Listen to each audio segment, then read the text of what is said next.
Assalamualaikum warahmatullahi wabarakatuh. Baik, di video kali ini eh, jumpa lagi dengan saya. Kita akan membahas tentang himpunan untuk video materi kali ini. Apa itu himpunan?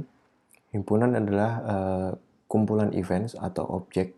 Events ini bisa berupa peristiwa atau objek yang dirumuskan secara tegas dan yang dapat dibeda-bedakan. Jadi ketika teman-teman perlu diingat ketika teman-teman melakukan sampel, melakukan pengambilan sampel, di situ memang sudah ada objek sampel, tapi juga sampel tersebut bisa berupa peristiwa-peristiwa. Himpunan itu merupakan sekumpulan dari peristiwa atau objek-objek tersebut. Nah, hal yang perlu digarisbawahi di sini adalah bahwa peristiwa dan objek itu harus dirumuskan secara tegas dan yang dapat dibeda-bedakan. Apa yang dimaksud dengan yang dapat dibeda-bedakan? Contoh, ketika ada ada kata statistik. Nah, di sini dari kata statistik ini kita bisa ambil, di sini ada huruf S, kemudian ada huruf T, kemudian ada huruf A, kemudian ini ada huruf T lagi. Karena T sudah ada, maka dia tidak perlu ditaruh lagi menjadi himpunan. Nah, ini yang dimaksud dengan dapat dibeda-bedakan. Karena T yang di huruf kedua dan T di huruf keempat itu sama saja. Kemudian ada huruf I, huruf S lagi-lagi karena sudah disebutkan di awal. Kemudian ada huruf T lagi sudah disebutkan I, dan yang terakhir adalah huruf K. Nah, yang dimaksud dengan dapat dibeda-bedakan adalah ini. Antara S bisa dibedakan dengan T, bisa dibedakan dengan A, bisa dibedakan dengan I, bisa dibedakan dengan K. Nah, ini yang disebut objek. Nah, objek ini jelas dapat dibedakan. Kemudian, objek di dalam suatu himpunan itu bisa disebut sebagai unsur atau elemen himpunan. Jadi ini S, T, A, I, K ini bisa disebut sebagai elemen himpunan. Jika dinotasikan dalam bahasa dalam bahasa matematika,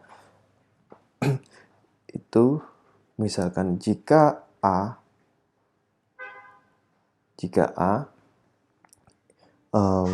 merupakan suatu objek,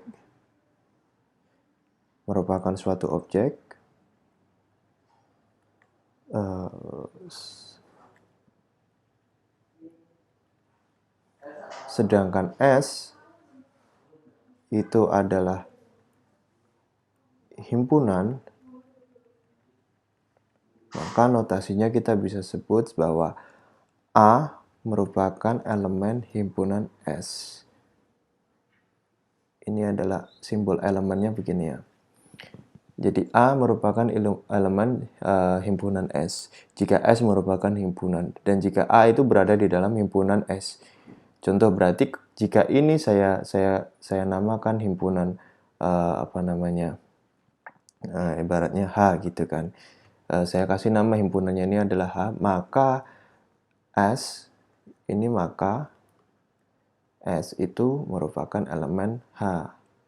Atau bisa juga T juga merupakan elemen H. A juga merupakan elemen H, dan seterusnya. Gitu. Nah, ada beberapa kata yang tidak masuk di dalam elemen himpunan H ini. Contoh misalkan B. Berarti ketika B tidak masuk dalam elemen himpunan H, kita bisa menuliskannya seperti B bukan merupakan elemen dari himpunan H. Gitu. Jadi jika tidak merupakan elemen dari suatu himpunan, maka simbolnya adalah E begini, dikasih coret begini, untuk menandakan bahwa elemen ini bukan merupakan elemen H. Nah, himpunan sendiri itu ada yang disebut sebagai himpunan yang terbatas. Himpunan itu ada himpunan terbatas. Himpunan terbatas ini adalah himpunan yang mana elemen-elemennya itu bisa ditentukan atau terbatas. Sedangkan ada himpunan yang tidak terbatas. ada himpunan tak terbatas. Himpunan tak terbatas ini elemennya tak terbatas tentu saja. Jadi kita tidak bisa mendefinisikan secara rinci tentang himpunan-himpunan karena himpunannya bersifat tak terhingga. Nah, kemudian bagaimana kita bisa merinci sebuah himpunan? Jadi kali ini kita akan membahas tentang perincian himpunan. Misalkan terdapat himpunan S, itu isinya adalah 1, 2, 3, titik sampai 6. Nah, himpunan ini dapat ditulis sebagai himpunan S sama dengan cara penulisannya adalah dengan menggunakan kurung kurawal. Jadi elemen-elemen dalam himpunan itu dituliskan dengan menggunakan kurung kurawal. Jadi kita tuliskan 1, 2, 3, 4, 5, 6. Nah, ini berarti bahwa himpunan S itu terdiri dari angka 1, 2, 3, 4, dan 5, dan 6. Nah, penulisan ini bisa ditulis, alternatif penulisan ini bisa ditulis sebagai berikut. Karena ini merupakan bilangan bulat semuanya dan ini nilainya adalah 1 sampai 6, maka kita bisa tulis sebagai berikut. S adalah himpunan elemen X, di mana X merupakan bilangan bulat.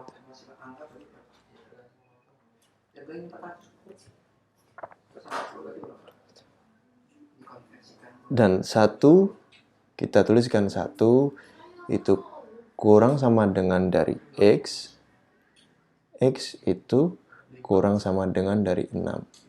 Nah, dari ini kita bisa menulisnya himpunan ini itu sebagai alternatifnya.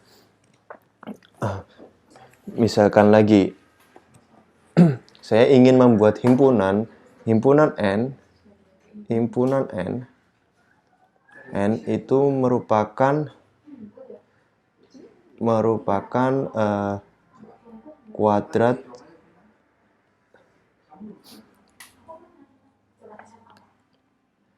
dari elemen himpunan S.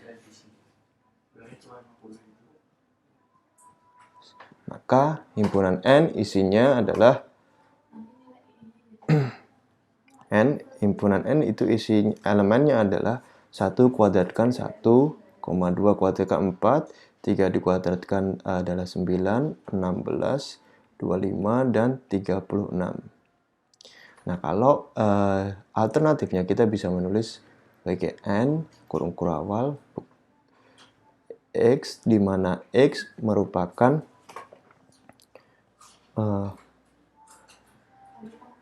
X kuadrat, di mana X merupakan elemen S. Atau bisa juga kita tulis sebagai N menggunakan notasi tadi, kurung kurawal X kuadrat, di mana X itu elemen S. Nah, semacam ini, kurung kurawal tutup. Misalkan lagi,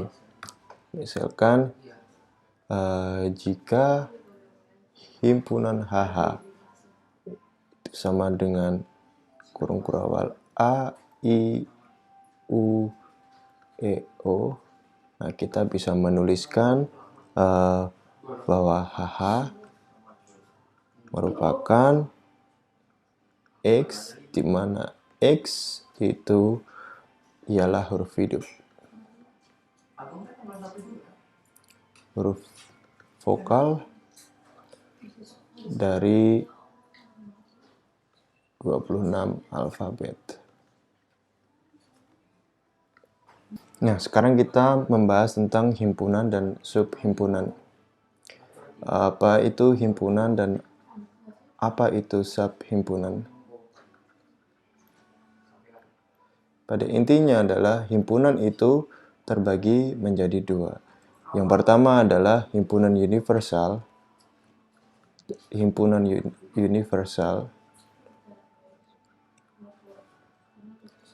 himpunan universal itu adalah himpunan yang mencakup keseluruhan atau yang lebih besar, atau elemen-elemennya dulu mencakup cakupannya lebih besar dibandingkan dengan himpunan subhimpunan. Nah, yang kedua itu adalah subhimpunan. Subhimpunan itu merupakan himpunan yang elemennya itu merupakan bagian dari himpunan universal atau himpunan yang lain. Misalkan teman-teman ingin melakukan penelitian pada mahasiswa Fakultas Ekonomi dan Bisnis, gitu kan. Itu adalah himpunan universalnya. Nah, kemudian subhimpunannya bisa kita bilang semuanya gini. Himpunan universalnya itu merupakan himpunan universalnya itu adalah mahasiswa FEB. Nah, subhimpunannya bisa mahasiswa FEB semester 6 misalkan begitu, atau semester 4 misalkan begitu. Nah, ini adalah subhimpunan. Karena apa? Karena mahasiswa-mahasiswa di sini atau elemen-elemen pada himpunan ini itu merupakan bagian dari ini. Maka ini disebut sebagai subhimpunan. Sedangkan mahasiswa FEB kita bisa sebutkan sebagai himpunan universalnya.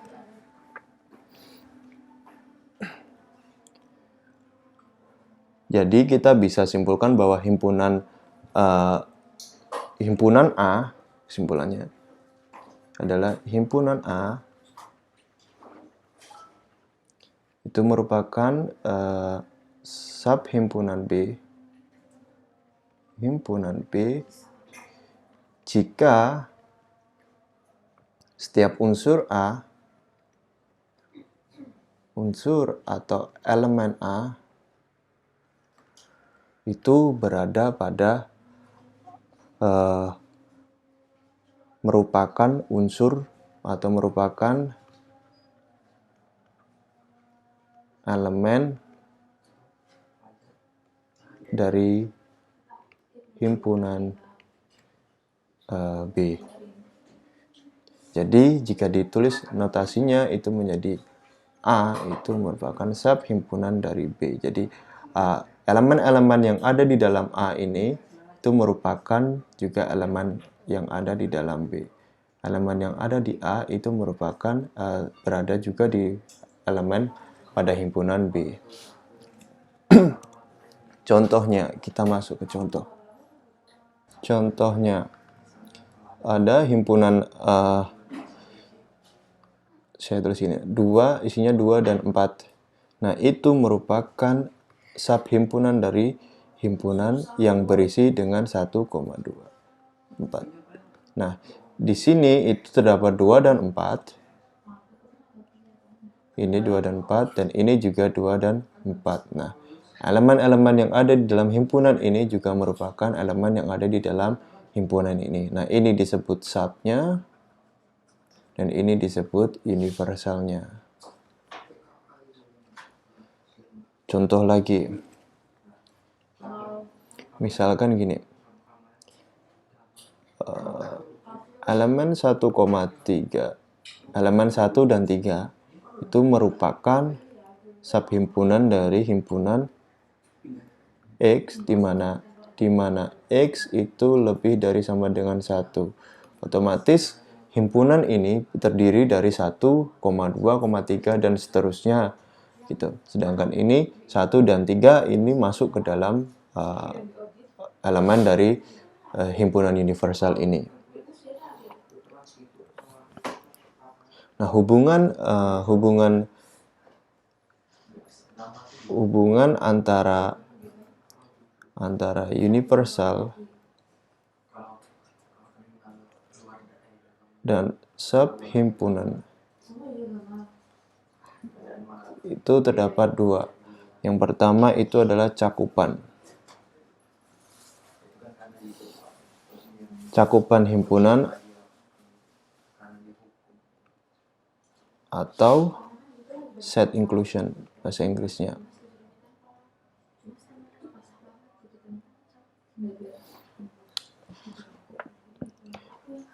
Contohnya adalah yang seperti ini. Yang menggambarkan cakupan himpunan itu seperti ini. Bahwa 2,4 itu merupakan elemen dari merupakan subhimpunan dari himpunan universal 1,2 dan 4. Nah, di dalam cakupan ini bahwa suatu himpunan itu mencakup elemen dari himpunan yang lain, itu adalah cakupan himpunan. Sedangkan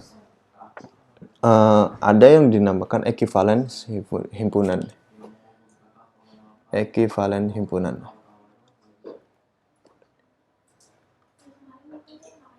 Ekivalen himpunan dikatakan bahwa himpunan A itu merupakan subhimpunan dari B, dan B itu juga subhimpunan dengan A. Jika ini, ketika kita balik 1, 2, 4, misalkan ini kita balik 1,2,4, apakah bisa seperti ini? Kan nggak bisa. Ini nggak bisa karena elemen himpunan yang kedua ini tidak mencakup semua elemen yang subhimpunannya. Nah, berarti ekivalen himpunan ini hanya bisa diperoleh ketika himpunan A itu semua elemen yang ada di himpunan A itu juga merupakan elemen himpunan B, dan semua elemen himpunan B itu juga merupakan elemen himpunan A. Kasus ini contohnya itu misalkan jika kedua himpunan tersebut memiliki elemen yang sama. Berarti ini ketika dibalik dia tetap akan sama. Masih tetap berlaku.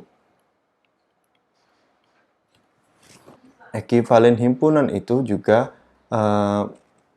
merepresentasikan hubungan yang transitif. Maksudnya adalah misalkan gini, ada ketiga himpunan A dan B dan C. Nah, A ini merupakan subhimpunan dari B, kemudian B itu merupakan himpunan dengan C, dan A itu C. Nah, jika terdapat tiga himpunan yang memiliki hubungan semacam ini, maka himpunan tersebut memiliki sifat transitif. Himpunan memiliki hubungan semacam ini bahwa dua himpunan pertama itu isinya elemennya adalah 2,4, kemudian himpunan kedua 1,2,4. Ini bisa kita sebut hubungannya itu adalah refleksif. Dan ketika semacam ini hubungannya, dia disebut sebagai simetris. Sifat hubungannya simetris namanya. Terdapat teorema yang perlu kita pahami, bahwa teorema dalam himpunan itu menyatakan bahwa N merupakan bilangan bulat yang non-negatif. Jika N merupakan bilangan bulat non-negatif,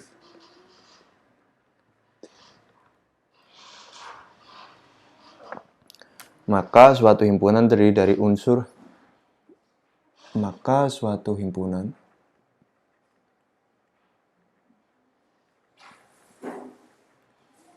yang memiliki elemen sebanyak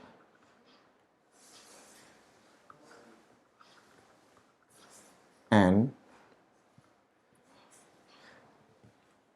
dapat memiliki subhimpunan sebanyak 2/N. Misalkan, contoh Misalkan ada himpunan S, itu isinya adalah A, B, C. Nah, di sini berarti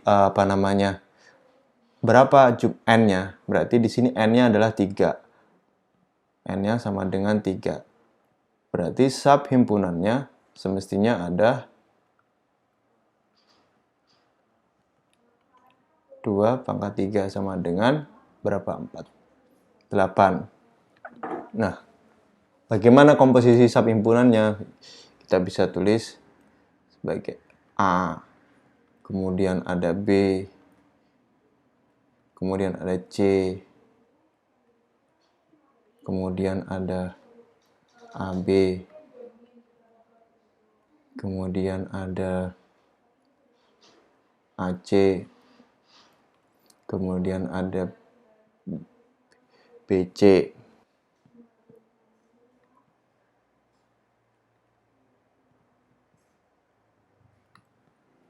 Dan juga yang terakhir itu adalah himpunan kosong. Himpunan kosong itu adalah himpunan yang tidak memiliki elemen di dalamnya. Dengan simbol dituliskan semacam ini. Kemudian kita membahas tentang asas-asas kerja himpunan dan subhimpunan. Yang pertama adalah komplement. Yang dimaksud dengan komplement adalah, himpunan yang komplement adalah, misalkan ada himpunan A.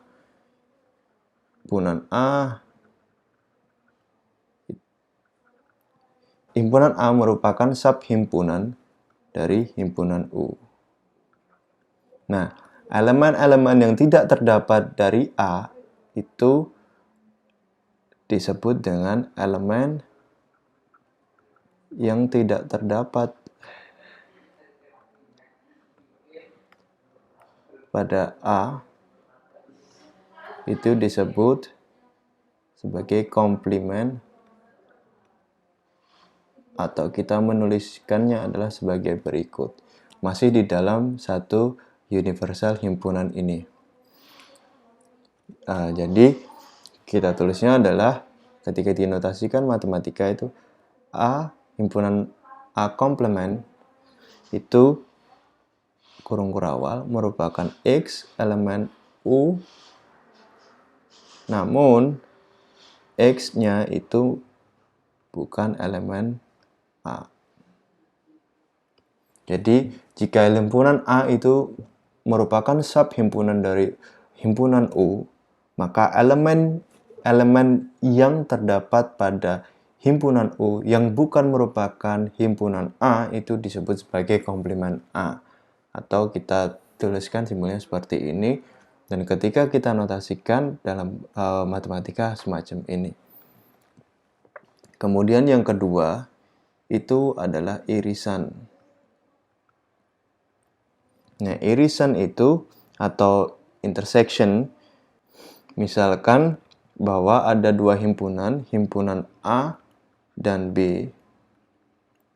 Nah, terdapat elemen-elemen di mana elemen tersebut ada pada himpunan A dan juga ada pada himpunan B. Jadi misalkan ada himpunan A itu adalah, misalkan himpunan A itu 1, 3, 6. Dan B itu adalah misalkan 3, 4, 5. Nah, yang dimaksud dengan intersection atau irisan itu adalah 3 ini. Nah, jadi irisan merupakan elemen yang terdapat pada himpunan A dan himpunan B. Jika terdapat dua himpunan di sini. Nah, cara kita menulisnya itu adalah A irisan dengan B. Kita notasikan menjadi A dan B sama dengan X elemen A dan X elemen B. Jadi kita mencari elemen X di mana dia terdapat pada himpunan A dan terdapat pada himpunan B.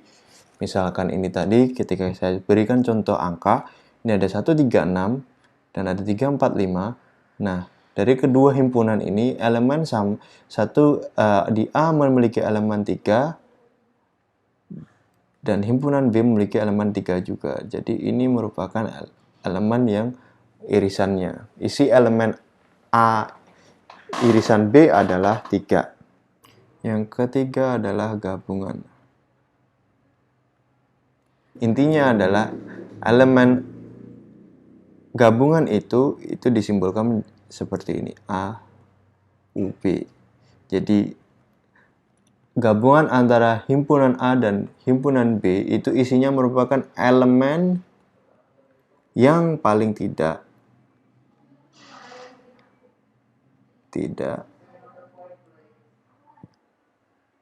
berada pada himpunan A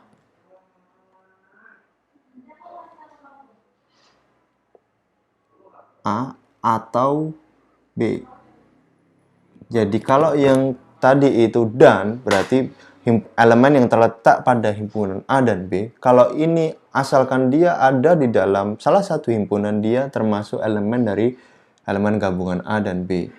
Jadi misalkan tadi contohnya adalah A itu adalah 1, 3, 6.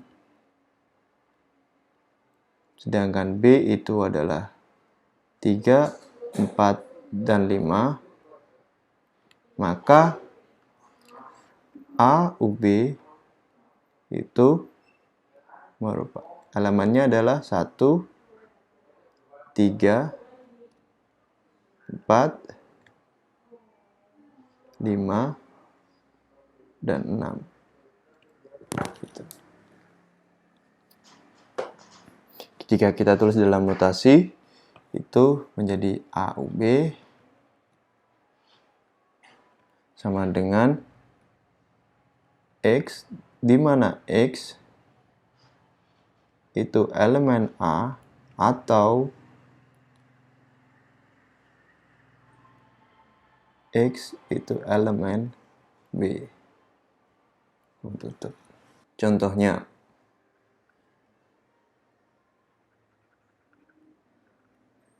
jika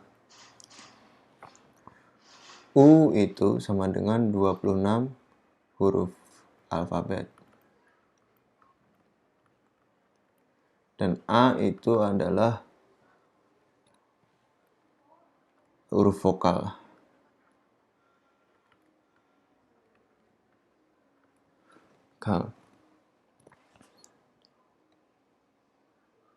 Dan B itu 3 huruf pertama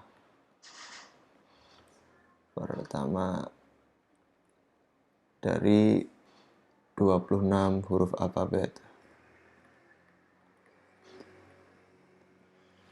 Nah, maka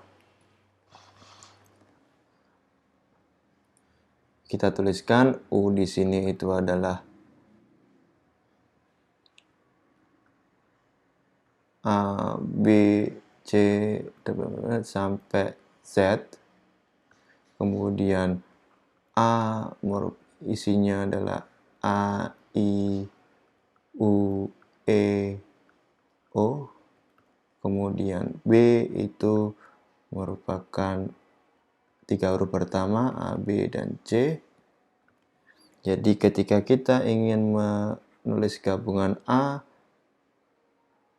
dan B, itu berarti elemennya ada A, B, C, I, U, E, O. Kemudian A irisan B itu berarti mana yang sama, A-nya sama. Berarti isinya hanya A saja.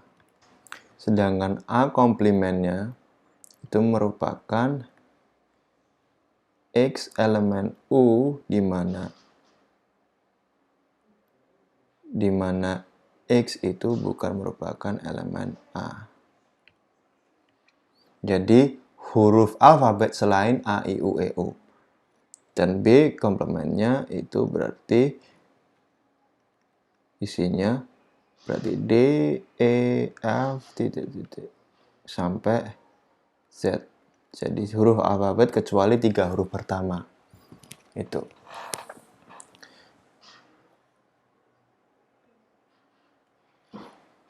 Sebenarnya hubungan gabungan irisan dan komplement ini bisa kita wujudkan dalam diagram Venn. Jika kita gambar dalam bentuk diagram Venn, itu misalkan ini ada himpunan besarnya adalah, atau himpunan universalnya adalah U. Kemudian di sini ada himpunan A. Kemudian di sini ada himpunan B. Nah,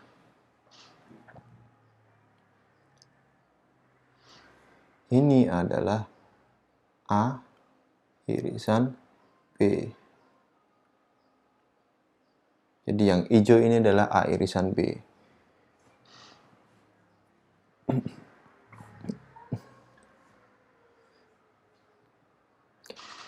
Ada juga kondisi di mana subhimpunan, di antara subhimpunan itu tidak memiliki irisan. Kalau ini tadi memiliki irisan ya, tapi ada juga kondisi di mana sebuah hubungan itu tidak memiliki irisan. Jika dia tidak memiliki irisan, maka diagram Venn-nya adalah sebagai berikut. Misalkan ini adalah U, ini adalah A,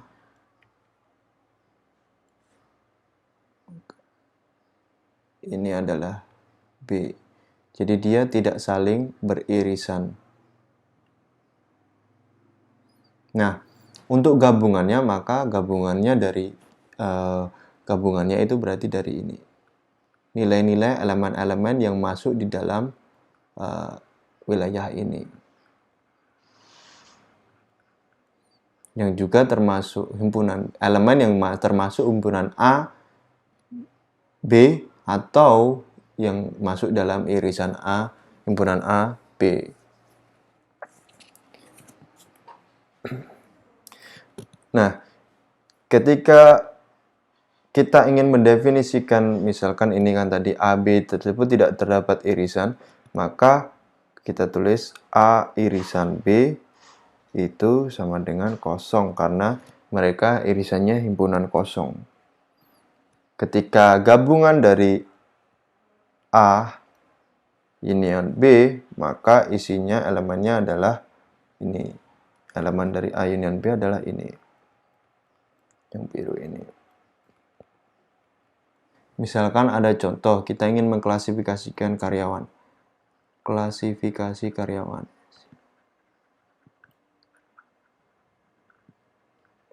Klasifikasi karyawan ada 3 kelompok. Kelompok A itu adalah karyawan yang sehat. Kelompok B itu adalah karyawan yang rajin.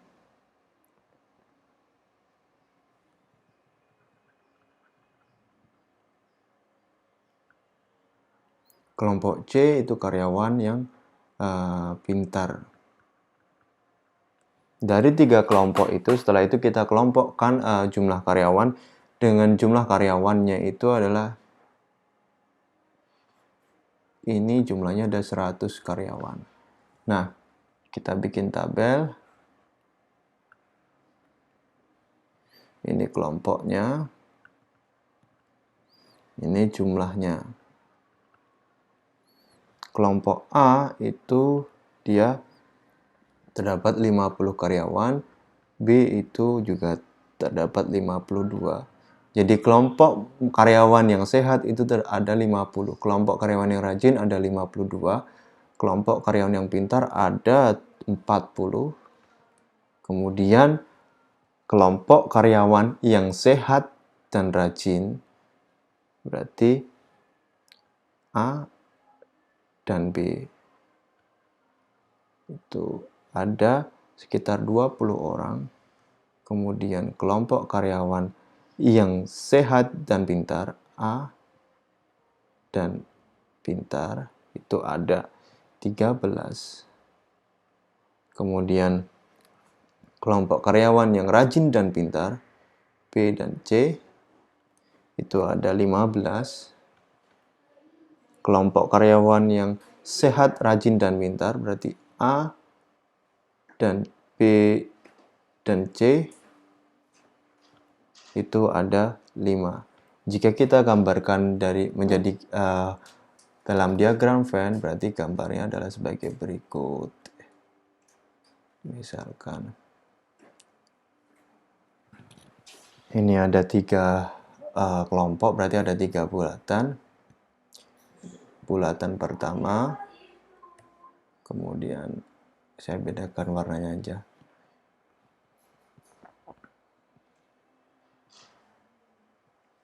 Ini bulatan yang kedua.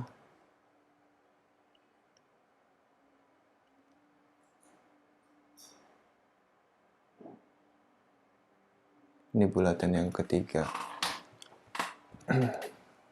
Nah, berarti yang termasuk bagaimana kita mengisi kita tahu berapa isinya. Jadi misalkan yang termasuk golongan sehat aja, berarti sehat aja itu ada di sini. Ya kan? Yang termasuk golongan sehat aja itu berapa? Apakah kita tulis 50? Enggak. Kenapa enggak? Karena 50 ini, di dalam golongan sehat yang 50 ini, di dalamnya juga termasuk golongan yang sehat dan rajin, dan juga ada yang sehat dan pintar. Kemudian ada juga yang sehat, rajin, dan pintar. Pada intinya yang irisan A, B, dan C di sini ada 5 orang.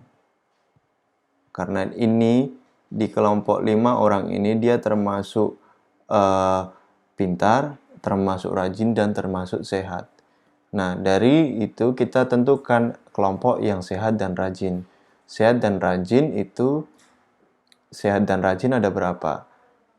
Sehat dan rajin itu adalah ada 20 orang. 20 orang karena yang dari kelompok sehat dan rajin itu juga ada yang pintar juga, maksud 5, maka kita tulis di sini 15. Gitu kan? Nah, kemudian kita pilih kelompok sehat dan pintar. Sehat dan pintar di sini ada 13. Karena sudah beberapa 5 orang masuk dalam sehat, rajin, dan pintar, sebanyak 5, maka di sini kita tulis 8. Jadi dari sisa ini 20 tambah 8 itu adalah 22, 20 tambah 28, maka di sini sisa 22 untuk menggenapi 50. Oke. Nah, sekarang kita masuk di sini. Berarti ini kita cari yang ini. Di sini berarti ada berapa orang di sini? Ini adalah kelompok rajin dan pintar. Rajin dan pintar itu adalah ini berarti ini adalah A. Ini adalah B, dan ini adalah C. Nah, berarti kelompok rajin dan pintar itu ada berapa? Rajin dan pintar ada 15. 15 sudah terkurang 5 orang masuk di irisan yang ketiga-tiganya ini. Berarti ini tinggal 10. Oke, berarti yang paling luar itu yang dia hanya rajin saja sebanyak 20, 30, banyak 22 juga. Sedangkan yang hanya pintar saja itu sebanyak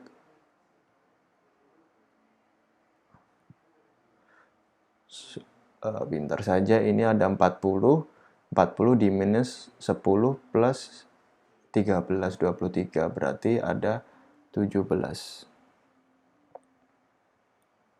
Oke. Jadi kita mulai dulu dari cara menghitungnya dari berapa jumlah dari setiap wilayah ini. Kita mulai dulu dari yang irisan ketiga himpunan dulu dari 5. karena irisan ketiga himpunannya ada 5. Di sini kita tuliskan di sini 5. Kemudian kita isi di irisan-irisan berikutnya, baru kita masuk ke yang terakhir, itu adalah yang paling yang tidak terdapat irisan, yang hanya berada pada elemen-elemen yang hanya berada pada satu himpunan saja. Oke. Baik, sekian itu saja penjelasan saya tentang himpunan. Terima kasih. Semoga video ini bermanfaat. Wassalamualaikum warahmatullahi wabarakatuh.